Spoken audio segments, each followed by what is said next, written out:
So in shot 24, there was a lot of pieces. And as you can see here, there's a lot of drawing things out, a lot of cutting things out, scanning things, printing things.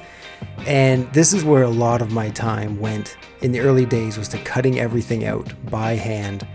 And it was incredibly time consuming, but also very satisfying in a weird way. Yo, what's up? All right, so today we're doing this shot where Adrock is jumping over a car, but the car kind of moves, and you can see these trees kind of pop up right there. See those 4 trees?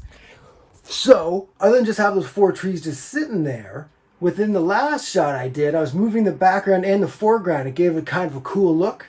So what I've got here is our trees will pop up like this as the shot goes on, because I have them on this big long pole thing and make them pop up. I don't know, I hope it works. We'll see. I think it's genius. Do you? Show of hands. You almost ready to go here? We got this first shot, number 1, right there. We got to set it up over here, right here. And I'm going to call this now. This is going to be a lot harder than I thought. Let's hope it works out. Yeah, okay. Well, it wasn't quite as painful as I thought, but maybe it doesn't look good then. Maybe I'm just like, did it. And you're like, you did not do it. But one thing that's funny is I forgot to start moving the trees until halfway through. And I was like, oh no, but then it worked out better because they moved faster than I thought they would. Anyway, let's check this out. So here's what we're trying to do here. Whoa, big jump. All right. And this is what we did. He doesn't have a head really because you don't see his head in the thing. Whoa.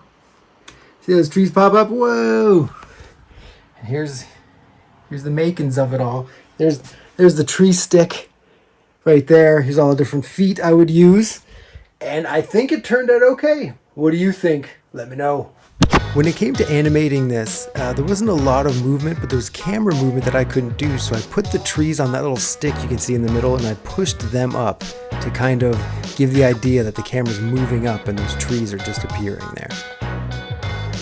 Yo, what's up everybody? All right, so here we are. This shot's kind of weird, ridiculous, to be honest with you. All right, here's the entire shot.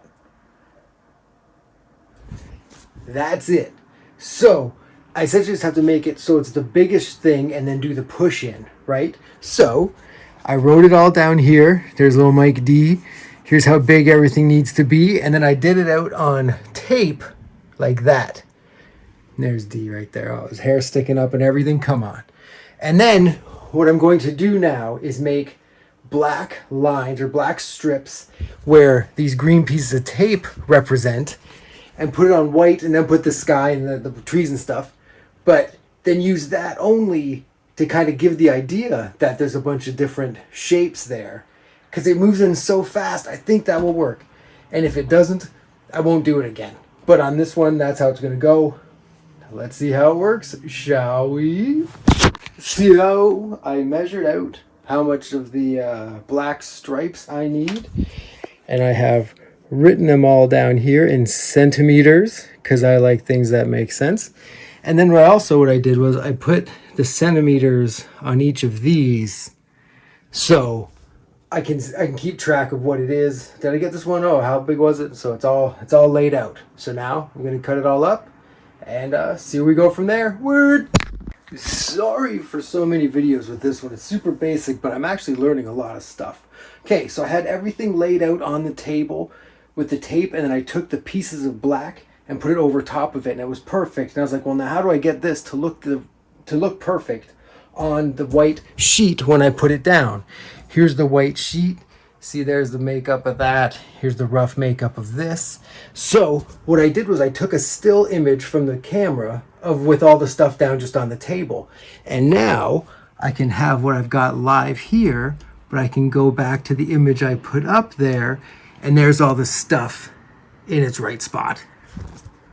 So I just have to match it up, and it'll look the same. Ha! Who knew? I didn't, but I do now. Okie dokie. We've got it. Check it out. Here's the whole setup with everything in it. kind of trying to give you an idea that this is a building jutting out or something like that. I hope it works. I know here it's kind of sketch bag, but in this it's 16 frames, like half a second, and it's zooming in the whole time. But you can see I also added in like some trees and some buildings and stuff like that to kind of go with what's behind them there. And now essentially I just set up the lights a bit better. I hit enter, which is like take a picture 16 times, and that is it. I know I could take one and just stretch it out. I just like taking the 16 because it feels more like a real film, I guess. I don't know, whatever. Hey, I think it's going to work out awesome. Woohoo! For this shot, I had to tape everything down, as you can see, and label it because I had to give the idea of these buildings, because I obviously couldn't make these buildings. But I think that this actually turned out much, I don't know if I say better than I thought, but exactly how I'd hoped it would turn out. And I was pretty happy and proud of myself with that one.